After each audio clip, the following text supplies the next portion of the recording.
Hello everyone, welcome our channel. আজকে আমি আপনাদের সাথে শেয়ার করব রসে ভিজানো চিতই পিঠের রেসিপি। প্রতি বছর শীতের মৌসুমে আমরা বিভিন্ন রকমের শীতের পিঠে বানিয়ে থাকি। শীত পড়তে না পড়তেই শুরু হয়ে যায় নানা রকমের খুব মজাদার ও সুস্বাদু পিঠের রকমারি। আমরা প্রত্যেকেই যে যার বাসায় নানা ধরনের পিঠা বানিয়ে থাকি এবং অতিথি আপ্যায়নের সময় তো এই রকমারি পিঠে বানিয়ে থাকি আমরা অনেকভাবে। এবং জায়গায় জায়গায় দেখা যায় পিঠে উৎসব, বিভিন্ন জায়গায় আমরা পিঠে ভালো মন্দ সব জায়গায় খেয়ে থাকি। তো শুরু হয়ে যায় নানা রকমের জায়গায় পিঠে উৎসব। যাই হোক, আমি এখানে কিছুটা গরম পানি দিয়ে চালের গুঁড়ো হাত দিয়ে ভালো করে মথে নেব। চালের গুঁড়োর সাথে নারিকেল বাটা দিব। নারিকেল এখানে একটু স্বাদ বাড়ানোর জন্য আমি দিয়েছি, আপনারা চাইলেই স্কিপ করতে পারেন, চাইলে নাও দিতে পারেন, কোনো সমস্যা নেই। তো আমি এখানে আতপ চালের গুঁড়োটা ব্যবহার করেছি। আতপ চালের গুঁড়োর সাথে কিছুটা পরিমাণ একটু আমি সেদ্ধ চাল নিয়েছি, সেদ্ধ চাল ভিজিয়ে ব্লেন্ডার করে গুঁড়ো করে তৎনগত আমি এটা বানাচ্ছি। এতে করে পিঠাটা ফুলে এবং খুব ভালো হয়। তো কেউ আপনারা কলে ভাঙানো গুঁড়িতে বানাতে যাবেন না, এতে করে পিঠে ভালো হয় না। তারপরও বানাতে পারেন, তাও প্রসেসটা অন্যরকমভাবে করতে হয়। তো এখানে অল্প অল্প করে আমি গরম পানি দিয়ে পিঠের ডোটা হাত দিয়ে ভালো করে মেখে নিচ্ছি। এইটা পানিটা অল্প অল্প করে দিয়ে হাত দিয়ে ভালো করেই মাখতে হবে। মসৃণ ডোটা যেন মসৃণ হয় খুব, সেদিকে খেয়াল রাখতে হবে। তারপর এখানে আমি আধা ঘন্টার মতো ডোটা আমি রেস্টে রেখে দেব, যাতে করে চালের গুঁড়োটা ভালো মতো ভিজে যায় এবং পিঠেটাও যেন বানানোর সময় ভালো করে ফুলে। একটু মাখিয়ে ভালো করে একটু মাখিয়ে আধা ঘন্টা 1 ঘন্টার মতো রেস্টে রাখতে হয়, তাতে করে পিঠেটা ভালো হয়। তো এর ফাঁকে আমি এখানে রস জাল দিয়ে নিব। এর প্রসেসটা আমি এখানে ভালো করে করে নেব। তো রসের ভিতরে আমি কিছুটা নারকেল কুড়ানো দিয়ে দিয়েছি। নারকেল কেউ নাও দিতে পারেন, এটা যে যার ইচ্ছে মতো। তো নারকেলটা দিলে কি হয়, স্বাদটা একটু ভালো লাগে, পিঠের স্বাদটা। তো নারকেল কুড়ানো দিয়ে ভালো করে একটু নেড়ে চেড়ে একটু জাল করে নিব। তারপর এখানে আমি লিকুইড দুধ ব্যবহার করেছি, তো লিকুইড দুধ দিয়ে দেব। লিকুইড দুধ দিয়ে নেড়ে চেড়ে ভালো করে আমি ঢাকনা দিয়ে ঢেকে জাল করে নিব। আমি এখানে রসটা জাল করে নিয়ে খুব ঘন করে নিয়েছি। জাল করে দেখতেই পাচ্ছেন কালারটা একদম লাল কালার হয়ে গিয়েছে, যেমন গুড় জাল দিলে যেরকম কালার হয় ঠিক সেরকম।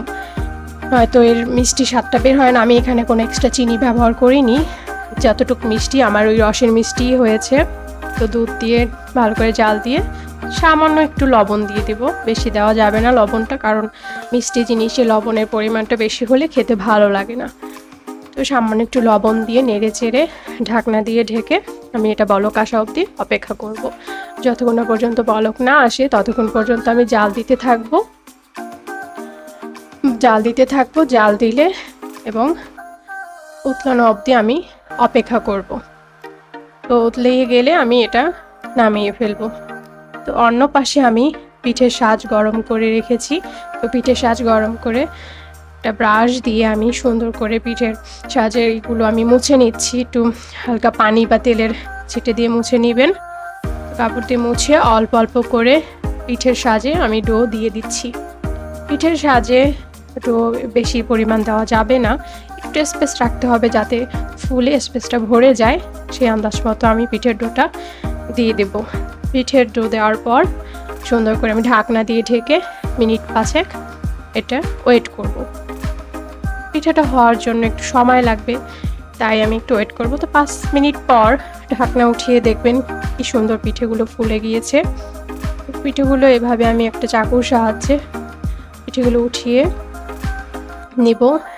এক্ষেত্রে জালটা একটু কমাতে হবে যাতে করে পিঠের নিচটা পুড়ে না যায়, পুড়ে গেলে আবার খেতে তিতা লাগবে। তাই এখানে আমি একটু আস্তে আস্তে প্রসেসে আমি উঠাচ্ছি যাতে করে পিঠেগুলো ভেঙে না যায়, এবং জালটাও কমিয়ে রেখেছি যাতে করে পিঠের নিচটা পুড়ে না যায়। তো এভাবে সুন্দর করে উঠিয়ে আমি গরম গরম রসের ভিতর ভিজাতে হবে। পিঠাটা আপনারা একটু চেষ্টা করবেন গরম গরম উঠিয়ে সাজ থেকে সাথে সাথে ভিজাতে, যাতে করে পিঠাটা গরম ভিজালে পিঠার ভিতরে রসটা ভালো করে ঢুকে এবং ভিজে যায়, খুব সুন্দর করে পিঠেগুলো ভিজে যায়। ঠিক একই প্রসেসে আমি সবগুলো পিঠে ভেজে নেব।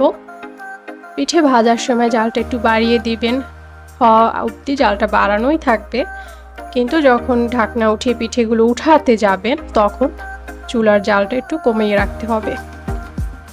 এভাবে আমি গরম গরম পিঠেগুলো, আপনার রসটাও গরম থাকবে, রসটা গরম থাকবে সেইভাবে আমি পিঠেগুলো ভিজিয়ে নিচ্ছি।